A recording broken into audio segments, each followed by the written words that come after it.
Wenn du deinem Seelenweg folgen möchtest, wenn du dir ein erfülltes Leben erschaffen willst, dann wirst du unweigerlich auf Blockaden, Muster, Glaubenssätze stoßen, die es scheinbar verhindern, dass du losgehst. Du wirst vielleicht das Gefühl haben, du musst diese Blockaden, diese Glaubenssätze, diese Muster erst lösen. Du musst vielleicht erst etwas heilen, um loszugehen. Was wäre, wenn das nicht stimmen würde? Was wäre, wenn du mit all dem losgehen könntest? In diesem Video verrate ich dir nicht nur die eine Sache, mit der das tatsächlich möglich ist, sondern ich erkläre dir auch ganz genau, wie du das für dich umsetzen kannst. Hi, ich bin Martina, Gründerin von Expansion Beyond, und auf diesem Kanal gebe ich dir alltagstaugliche Perspektiven, Tipps und Anleitungen mit auf deinen Weg, damit auch du dir ein erfülltes Leben in Co-Creation mit Gott erschaffen kannst. Auf meinem eigenen Weg und in der Arbeit mit meinen Klientinnen bin ich natürlich schon ganz vielen scheinbaren Hindernissen begegnet, die vielleicht erstmal so wirken, als dass sie uns aufhalten, um weiterzugehen, um unserem Seelenweg zu folgen. Vor allem, wenn wir ein eigenes Business gründen wollen oder mit unserem Business weitergehen wollen, kommen Dinge auf wie: Ich bin nicht gut genug, ich habe Angst vor Sichtbarkeit, ich habe Angst vor Ablehnung. Was ist, wenn es nicht klappt? Was ist, wenn es klappt? Also da kommen all unsere Schatten, wenn man es so nennen will, hoch. Das ist ganz normal, wenn wir beginnen, unserem Seelenweg zu folgen, wenn wir beginnen, uns weiterzuentwickeln. Und es ist absolut hilfreich und befreiend, wenn wir diese Muster lösen, wenn wir Wunden heilen, wenn wir Glaubenssätze transformieren und so weiter. Und all das ist ein Prozess. Das dauert eine Weile, das braucht Erfahrung und vor allem, das ist nichts, was irgendwann mal fertig wird. Die Leute fragen mich immer wieder mal: Martina, wann bin ich denn endlich fertig damit? Die Wahrheit ist, das ist Weiterentwicklung, und mit Weiterentwicklung bist du niemals fertig. Jedes Thema, das du jetzt, wo du gerade stehst, für dich löst, wird dir sehr wahrscheinlich wieder begegnen. Aus einer anderen Perspektive, in einer anderen Facette, auf einer anderen Ebene. Das ist normal, und das bedeutet aber auch, dass es sinnlos ist, darauf zu warten, fertig zu sein, um loszugehen. Du wirst niemals fertig sein. Wenn du dir gerade noch die Geschichte erzählst, dass du erst dies oder jenes lösen musst oder heilen musst, um losgehen zu können, dann mach dir bewusst, das ist eine Geschichte, die du dir erzählst, um nicht loszugehen. Und das ist ganz normal. Denn sicher ist nur das Bekannte, sicher ist nur die Situation, in der du jetzt gerade bist, egal wie gut oder unangenehm sich die anfühlen mag. Veränderung ist nicht sicher. Das heißt, dein System will nicht, dass du dich veränderst. Also diese Geschichte, die du dir erzählst, die verhindert einfach, dass du losgehst. Und damit ist dein Unterbewusstsein happy und sagt: fein, wir sind in Sicherheit, weil das, was jetzt ist, das kennen wir. Wenn du losgehen willst, dann musst du mit all deinen Glaubenssätzen, mit all deinen Blockaden, mit all deinen Ängsten losgehen. Und das ist absolut möglich. Du musst dazu nur eine einzige Sache meistern, und die gibt dir die ultimative Freiheit. Du musst dich mit deinen Gefühlen anfreunden. Du musst mit all deinen Gefühlen okay sein. Nach meinem spirituellen Erwachen, nachdem ich mich an meine Seele erinnert habe, das war Ende 2022 und das war eine 180-Grad-Drehung für mich und für mein Leben, habe ich ein Jahr lang gebraucht, um öffentlich darüber zu sprechen. Ich war Trainerin im Business-Umfeld, war auf LinkedIn aktiv, und ich habe ein Jahr gebraucht, um mich dann auch auf LinkedIn oder in meinem Podcast so zu zeigen, wie ich bin, wohin ich mich hinentwickelt habe. Und ich hatte solche Angst davor, was passieren würde, wenn ich auf LinkedIn poste, dass ich Seelengespräche führe, dass ich Akasha-Readings mache, dass ich Tierkommunikation mache. Wir denken uns ja immer die eigentlich fürchterlichsten Filme oft aus in unserem Kopf. Und mein Film war, dass ich diesen LinkedIn-Post mache oder diese Podcast-Episode veröffentliche, und die Leute werden sich über mich lustig machen. Oder noch schlimmer, die Leute könnten sagen, ich bin jetzt irgendwie so ein Biri-Spinner, der den Leuten das Geld aus der Tasche zieht. Also ich hatte echt Angst vor dieser Situation, vordergründig. Denn worauf sich die Angst eigentlich bezogen hat, und das ist immer so, wenn wir uns vor fiktiven Situationen, die möglicherweise eintreten, fürchten, das ist nicht die Angst vor der Situation, sondern die Angst vor den Gefühlen, die wir in dieser Situation dann hätten. Also wenn diese Situation eingetreten wäre, ist sie nicht, ich habe nur positive Rückmeldungen bekommen und das ist ganz oft so, aber egal, wäre sie eingetreten, dann hätte ich mich vielleicht geschämt, vielleicht hätte ich mich traurig gefühlt, hätte ich mich unverstanden gefühlt, vielleicht wäre ich wütend gewesen. Das sind alles unangenehme Gefühle und wir fürchten uns genau vor diesen unangenehmen Gefühlen und nicht vor der Situation. Das ist das, was wir an der Oberfläche sehen. Wovor wir uns eigentlich fürchten, sind die Gefühle. Und natürlich ist es total hilfreich, befreiend und sollte immer unser Ziel in unserer Entwicklung sein, dass wir in uns so gefestigt werden, dass es uns nichts ausmacht, was zum Beispiel andere Leute auf Social Media über uns sagen. Das Ding ist, dass das natürlich ein Prozess ist, der ganz oft auch einfach Erfahrung braucht, der Zeit braucht.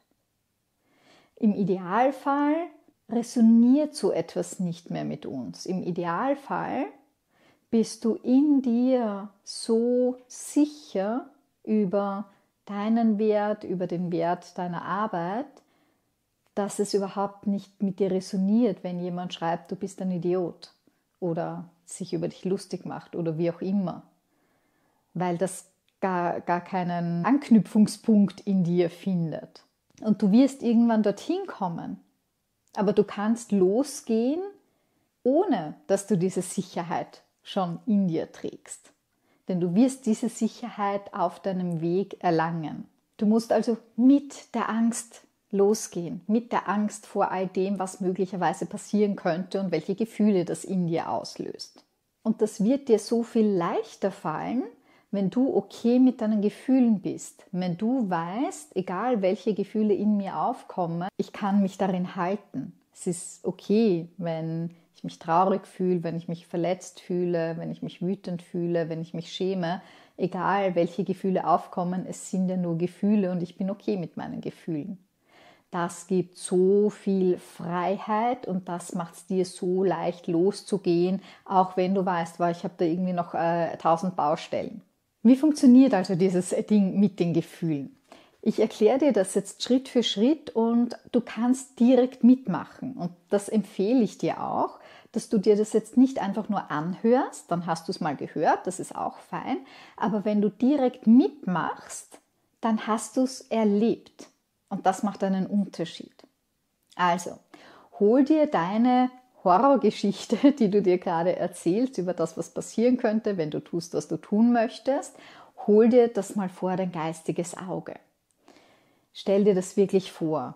Zum Beispiel, du postest dein erstes Video auf Social Media und dann kommen irgendwelche fürchterlichen Kommentare. Also stell dir das wirklich vor, welche Kommentare kommen oder welche Situation es auch immer für dich ist. Hol dir die wirklich vor dein geistiges Auge, fühl dich da rein. Und jetzt richte deine Aufmerksamkeit in deinen Körper und schau, wo im Körper du eine Veränderung wahrnehmen kannst. Vielleicht wird dir gerade heiß oder kalt. Vielleicht zieht sich irgendwo etwas zusammen. Vielleicht drückt es irgendwo. Und richte deine Aufmerksamkeit auf die Körperstelle, die sich gerade am intensivsten zeigt, die sich gerade am intensivsten meldet. Und richte deine Aufmerksamkeit einfach auf deine körperliche Wahrnehmung. Also zum Beispiel, okay, ich merke, da zieht sich gerade alles in meinem Brustkorb zusammen. Dann geh da hin mit deiner Aufmerksamkeit und nimm das einfach wahr. Wie fühlt sich das an? Fühlt sich das schwer an? Fühlt sich das stechend an? Ist da vielleicht auch eine Temperatur spürbar? Siehst du das vielleicht als eine Form oder eine Farbe? Also konzentriere dich ganz darauf, was du im Körper wahrnehmen kannst, ohne es zu analysieren, ohne es zu bewerten. Bleib einfach mit deiner Aufmerksamkeit bei diesem körperlichen Empfinden. Und dann kannst du sagen, hey, danke, dass du dich zeigst, ich sehe dich. Es ist okay, dass du da bist. Und mehr nicht, du bleibst einfach mit deiner Aufmerksamkeit bei dieser Empfindung. Und du wirst merken, dass es alleine dadurch einfacher wird, leichter wird, dass sich das Gefühl irgendwie nicht mehr so unangenehm anfühlt. Und wenn dir das gar nicht gelingt, weil sich das Gefühl so fürchterlich anfühlt, dann ist es auch okay, wenn du nur für 3, 4, 5 Sekunden deine Aufmerksamkeit drauf lenkst. Und dann nimm die Aufmerksamkeit wieder weg. Vielleicht möchtest du dich abschütteln, vielleicht möchtest du springen, vielleicht möchtest du das ausstreichen auf deinem Körper. Das ist auch okay, ja, wenn du nicht damit sein kannst, weil es sich so unangenehm anfühlt. Dann schau mal, ob du morgen wieder bereit bist, für 5 Sekunden mit diesem Gefühl in Kontakt zu gehen. Also du kannst dich auch langsam da herantasten, wenn es sehr unangenehme Gefühle sind. Ganz häufig wird es aber nicht unaushaltbar unangenehm sein, wenn du das Drama aus deinem Kopf rausnimmst. Wenn du einfach nur bei deinem körperlichen Empfinden bleibst und sagen kannst, okay, ja, da merke ich, da zieht sich gerade was in meinem Brustkorb zusammen. Ja, das fühlt sich fast ein bisschen stechend an. Ja, das fühlt sich an, als würde da irgendwie ein Schwert drin stecken. Es fühlt sich auch ein bisschen heiß an. Also einfach nur bei diesem Bild, bei dieser Empfindung bleiben. Und du wirst sehen, dass es dadurch leichter wird. Und du kannst es auch mit schönen Gefühlen ausprobieren und üben. Hol dir dazu einfach eine Situation vor dein geistiges Auge, wo du dich total gefreut hast, wo du vielleicht stolz warst, wo du von Liebe erfüllt warst. Fühl dich da rein und schau, was nehme ich denn jetzt in meinem Körper wahr? Wie fühlt sich denn Freude in meinem Körper an oder Liebe? Wo kann ich das wahrnehmen?